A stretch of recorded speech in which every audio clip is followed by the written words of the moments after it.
Atenção! Começa agora uma teleaula de Biologia do Ensino Médio. Você vai assistir a teleaula de número 33. Bons estudos!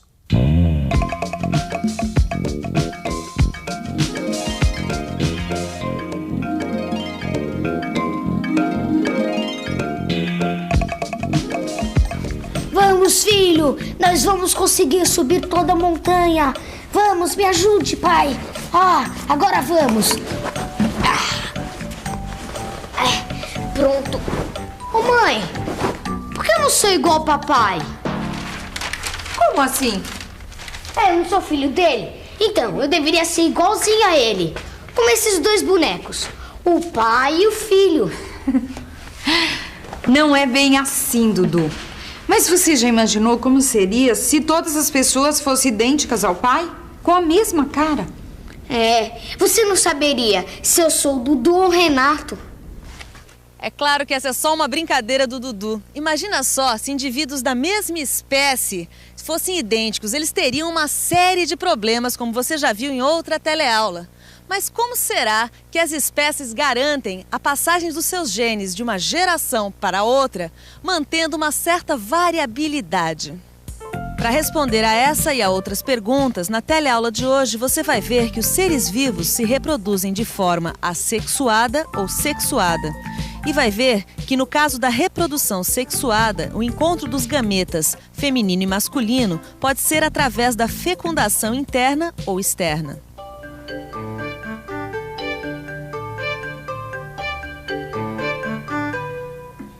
Vamos iniciar a nossa teleaula estudando um tipo de pequenos indivíduos que geram seus descendentes de maneira assexuada. Isto é, um indivíduo que dá origem a um novo indivíduo geneticamente idêntico.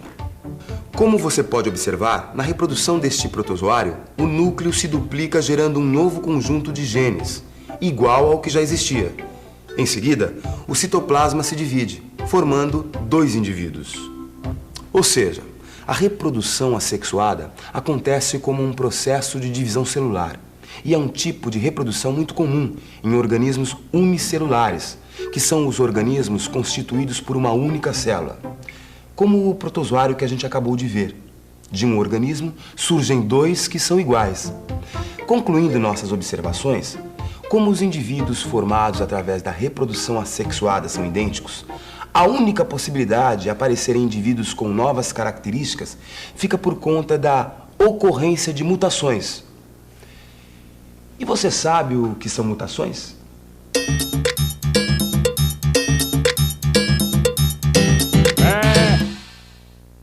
Mutações são alterações no material genético que ocorrem com pouca frequência.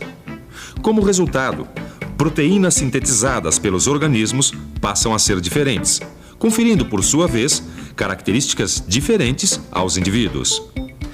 Mãe, como é que eu não sou igual ao papai? Dudu, em primeiro lugar, porque além do papai, você é meu filhinho também. E eu não sou igual a você também, né, mãe? Pois é, Dudu, na verdade, você é o resultado da combinação do meu material genético com o do papai. Combinação do material genético da mamãe e do papai? Ô, mãe, me explica melhor esse negócio de material genético. É isso mesmo, Dudu. O resultado da combinação do material genético de dois indivíduos forma um outro. A maioria dos animais, ao contrário do que acontece na reprodução assexuada, se reproduz através da reprodução sexuada. Nesse tipo de reprodução, acontece a participação de dois indivíduos que combinam seus materiais genéticos para a formação de um novo indivíduo. Assim, além de possibilitar a ocorrência de mutações, essa combinação do material genético de dois indivíduos diferentes aumenta a variabilidade entre os descendentes. Mas afinal, como ocorre a reprodução sexuada? Para que ocorra a reprodução sexuada, os animais produzem dois tipos diferentes de gameta: os gametas masculinos e os gametas femininos. Os gametas masculinos são os espermatozoides, que nas espécies animais têm uma estrutura muito semelhante. São pequenos, capazes de se mover e são produzidos em grande número. Já os gametas femininos, os óvulos, que também são parecidos em todas as espécies, são maiores que os espermatozoides, não se movem e são ricos em substâncias nutritivas. Tanto a quantidade dessas substâncias como o número de óvulos produzidos vão variar de espécie para espécie. E para que ocorra a reprodução sexuada, é preciso que o material genético contido no espermatozoide encontre o material genético contido no óvulo. No caso dos animais que vivem em ambientes aquáticos, é comum que esse encontro aconteça no próprio ambiente. É o que chamamos de fecundação externa. Os machos eliminam os seus espermatozoides na água e as fêmeas eliminam seus óvulos também na água. E aí, os gametas se encontram no próprio ambiente, ou seja, na água. É claro que nem todos os ambientes aquáticos são tão pequenos quanto um aquário. Por isso, muitas espécies aquáticas possuem mecanismos que aumentam a probabilidade de encontro dos gametas. Afinal, muitos espermatozoides e muitos óvulos acabam se perdendo na imensidão do mar, em vários rios e lagos. Alguns invertebrados marinhos, por exemplo, como a estrela do mar, sincronizam a liberação do óvulo e do espermatozoide. Isto é, os óvulos e os espermatozoides são liberados ao mesmo tempo, aumentando assim a possibilidade do encontro desses gametas. O que possibilita essa sincronia são algumas substâncias químicas produzidas pelos próprios animais, que estimulam a liberação dos gametas desses indivíduos que entram em contato com essas substâncias. Outros estímulos para essa sincronia podem ser as fases da lua, as marés, as mudanças de temperatura e ainda a liberação dos próprios gametas por um indivíduo. É claro que o encontro dos gametas depende mesmo do acaso e muitas vezes isso não acontece e os gametas se perdem e acabam morrendo.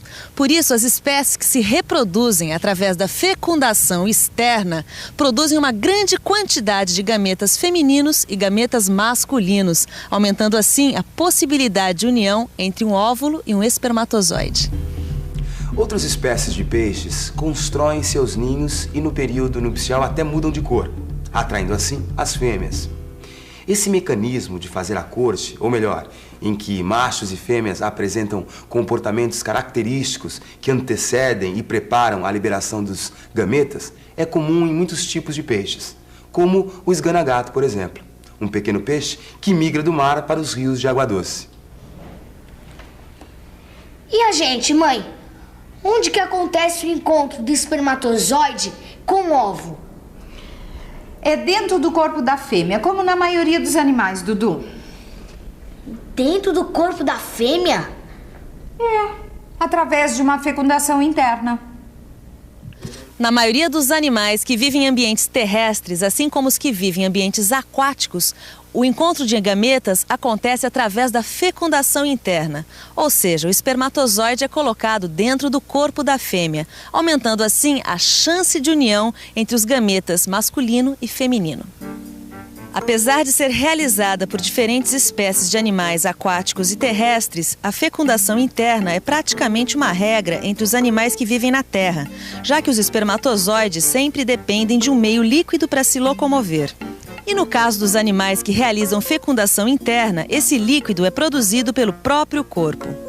A maioria dos animais possuem órgãos próprios para a cópula, que torna possível a fecundação interna. Os mamíferos, alguns tipos de peixes, as tartarugas, os crocodilos, as aves, os insetos e outros invertebrados, por exemplo, possuem pênis, o que torna a fecundação bastante eficiente, já que o macho introduz seus espermatozoides dentro do corpo da fêmea. Além disso, o gasto de material e energia necessários para o encontro entre o espermatozoide e o óvulo é bem menor. Como você viu, alguns mecanismos de reprodução parecem mais eficientes do que outros, mas na verdade todos eles têm obtido bastante sucesso na manutenção das espécies. É só a gente dar uma olhada à nossa volta que a gente vai perceber a grande variedade de seres vivos que existem na Terra, uns tão diferentes dos outros. E atenção, se liga aí que é hora da revisão. Na teleaula de hoje, você viu que os seres vivos se reproduzem de forma assexuada ou sexuada. Viu que a reprodução assexuada traz menor variabilidade entre os descendentes, porque não há combinação do material genético dos pais. viu que todos os animais que se reproduzem de forma sexuada produzem gametas femininos, os óvulos, e gametas masculinos, os espermatozoides. E viu que, para ocorrer o encontro entre os gametas masculinos e femininos, a fecundação pode ser interna ou externa. Ô mãe, e o cachorro? Também é mamífero, como a gente, então é igual. Igual? Como assim? Também se reproduzem por reprodução sexuada, Dudu. E o javali, mãe? Meu Deus, quanta pergunta! Também não é pra menos a sua curiosidade. É um assunto muito interessante mesmo. E você, se quiser saber mais sobre a reprodução dos seres vivos, o melhor que tem a fazer é abrir o seu livro e estudar. Bons estudos e até a próxima. Tchau.